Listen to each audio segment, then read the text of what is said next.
Lisa Murray. BBC Radio Merseyside.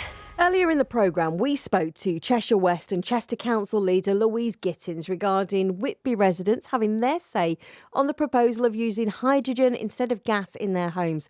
Gas network Cadent are working on proposals to make Whitby a hydrogen village, but have now included Ellesmere Port in their plans. Previously, residents say they haven't been consulted properly and are worried about the impact it could have on them. Earlier on the show, just about an hour ago, we heard from Cheshire West and Chester Council leader Louise Gittins. There's lots and lots of concerns that residents have got and lots of questions that have remained unanswered, to be honest. And I suppose because it's new, there are some things that there won't be an answer for, but that there are some things that I think we really do need answers for. So for in terms of how much is it going to cost? Will it impact on the cost of people's houses? Will their insurance cover it? Is it safe?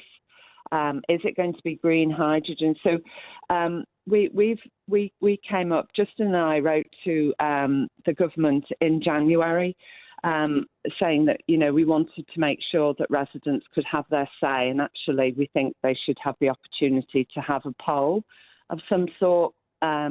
So we arranged a really big resident meeting a few weeks ago. We had nearly 500 people come to it. And what is clear, there are a lot of people. It's 2,000 houses, so we had about 500 attend, of which I would say the majority were against the trial or had, a lot of concerns. But there were people there who were obviously supportive of it. So it's not... Right. It's not 100% against. So what we've come up with 5 tests that we've said that if they're met, we will support the trial. And that is around, the first one is public support. The price guarantee is really important before and afterwards. So if people are going to be paying exorbitant fuel bills for this, we won't support it. We need to make sure that the health and safety have got legislation in place at the Health and Safety Executive so that it's safe. We want a commitment that it will be green hydrogen, because if it's going to be blue hydrogen, it's no good for the environment. No. And really importantly, we want local people to benefit from the jobs that will be created as a result of that. And so we've sent government detail of our 5 asks.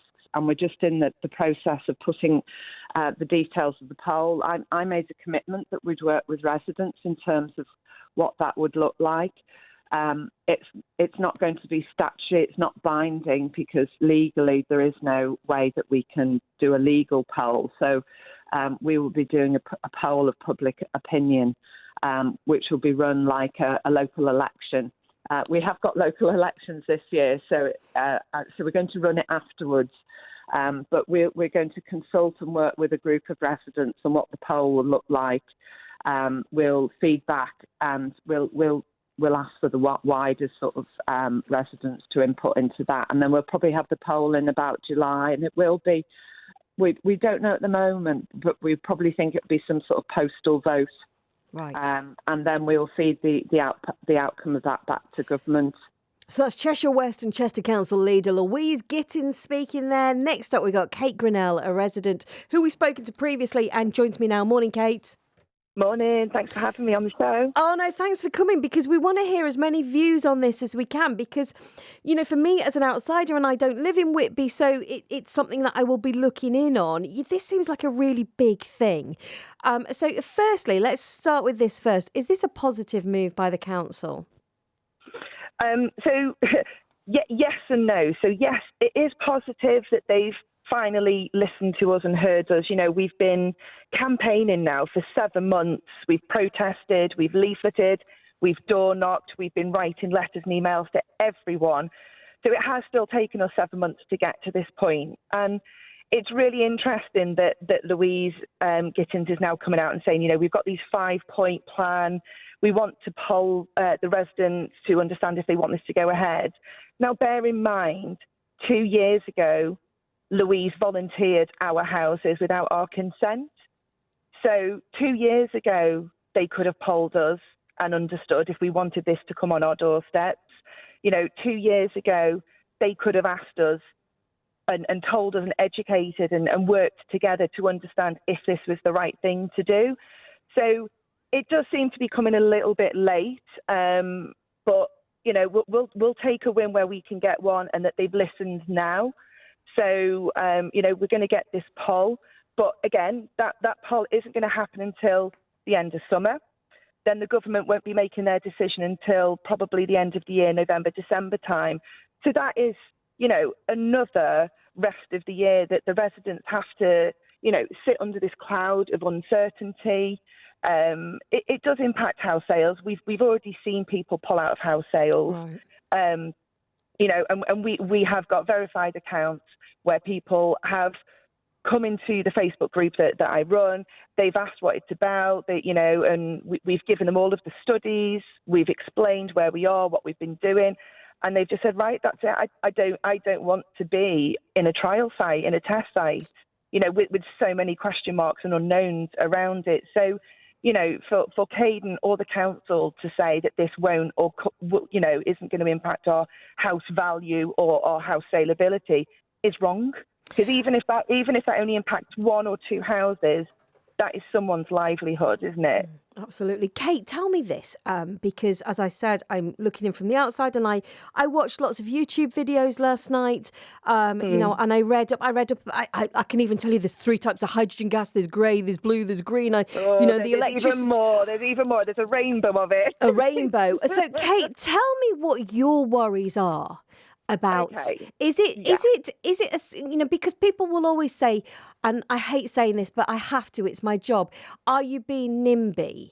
Is it that you would I have to say it, Kate, and then allow you the chance to shout at me? No, I won't shout. And look, at the end of the day, if people want to call us NIMBYs, that's absolutely fine. But, they did that with fracking as well, and they will do it with any type of activism when we're standing up for the change that's right for the world. So there's a number of issues with it. Okay, so I'll try and go through them relatively briefly, but we'll focus on the ones that are the key ones. Okay, so there are issues around safety.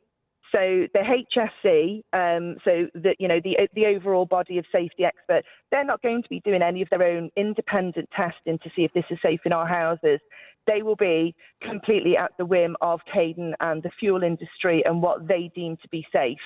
Okay, so there are question marks over that.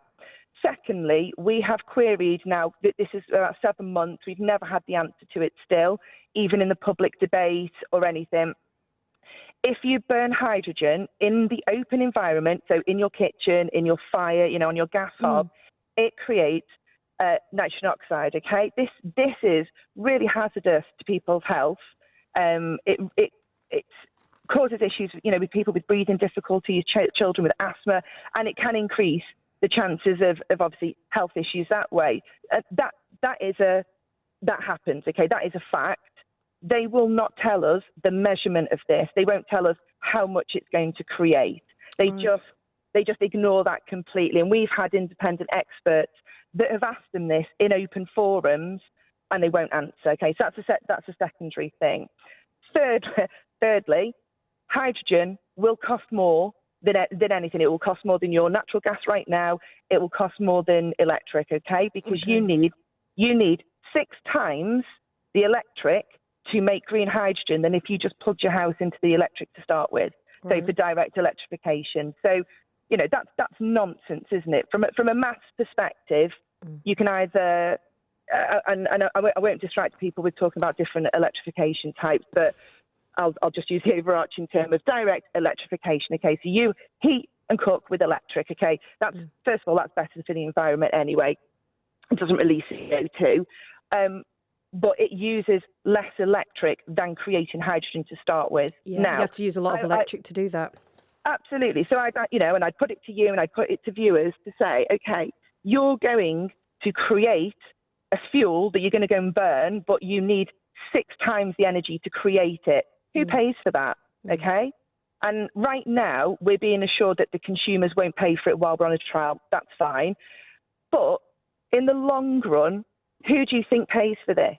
Okay, because the gas companies aren't subsidising these costs. The taxpayer are. Okay, so everyone, Tom, Dick and Harry across the country who've got no idea what hydrogen is, will end up paying for this hydrogen infrastructure because the fuel industry don't want to pay it themselves. And the infrastructure in each individual home, you would have to have different boilers, wouldn't you? You'd have to have heat pumps for hydrogen as opposed to the combi boiler that, like in my garage. And then if, at the end of it is subsidised, you would then have to face those costs anyway, those higher costs, surely. So it's going to, even if it's a subsidised trial, at the end of the subsidised trial, somebody's got to pay for what's in there. Exactly. And again, this is one of the questions we've asked from day one is what happens after the trial? Because and again, if you want to call it nimbyism, that's absolutely fine. I'm okay with that term now. But there's not even a line in the sand now to say this is a 2-year trial and after 2 years you'll go back on gas. They have not confirmed that. They've not said that will happen. Okay, so again, like you just said then, so if you stay on hydrogen, any colour of hydrogen, and we'll get on the colours into a minute, any colour of hydrogen, this will cost, like I said, approximately, the studies have shown between, I think it was 5 to 8 times, more than what we're paying now. Wow. And again, these are long-term costs, okay, and even if the best will in the world, everyone has hydrogen and the cost eventually starts to come down a little bit, you will still be paying a minimum 3 times what you're paying now for natural gas, right? And again, who is going to pay those costs?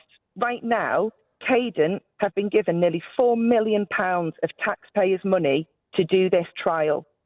£4 million of our money when, NHS is striking, teachers are striking, everyone's striking because no one can cope with the cost of living crisis, and we hand a fuel industry £4 million to run a futile project, which, again, there are now 37 independent studies that prove and, without a shadow of the doubt, that hydrogen should never be used in the homes for domestic heating. That's 37 global, so this is across the board. And recently, one came out a few days ago, funnily enough, in Germany, and it was actually financed by the government and a few other bodies, but 3 fuel industries as well. So you'd actually think, they're normally quite biased when they're paid for by the fuel industry. But this latest study even proves the same thing, that it should not be in your homes because we've already covered the cost. I'll now get onto the inefficiency. So again, as I said before, it takes 6 times the amount of energy to create 1 unit of hydrogen. Kate, okay? I'm so sorry. I've got to wrap us up. So, but let's just bullet point this. So, it's going to take a load of electricity to get the hydrogen into the state that can be used in those homes. It's going to cost 5 to 8 times more than it costs right now when we are all feeling the pinch with our energy. Am I right in summing up your points there? Yeah, absolutely. And just to touch on that point, it is the least efficient energy source for your home heating. So going back to that cost, you will need more of it to heat your house because it's less efficient. Yeah, okay, so you burn through a lot more, don't you? And at the end of the day, what people are bothered about is money in their pocket right now. Is it going to impact my house value? Yes, it will. Okay, is it going to impact my bills? Yes, it will. Okay, there's too many things going against this. We've had independent speakers, independent studies that have all said, why are we still doing this? And the only reason is fuel industry lobbying. That is it. Kate, how can people keep up to date? You mentioned a Facebook group. Yeah, we've got a Facebook group. It's called the Residents of the Whitby Hydrogen Village. We've got constant campaign updates. Just because the vote has been confirmed by the council, it doesn't stop our work there because, we've got residents that are still expressing concern about the legitimacy of how that poll will be conducted, how will residents be involved. Because, again, we've been out the loop for 2 years. We've never been asked our consent for any of this. So, concerns have been raised to myself directly to say we're actually worried that it will still be, manipulated. That's not my words, by the way, but it could be manipulated to still allow the trial to go ahead. So we need to be involved in this, and the council need to acknowledge that these are residents' homes and lives here at the end of the day.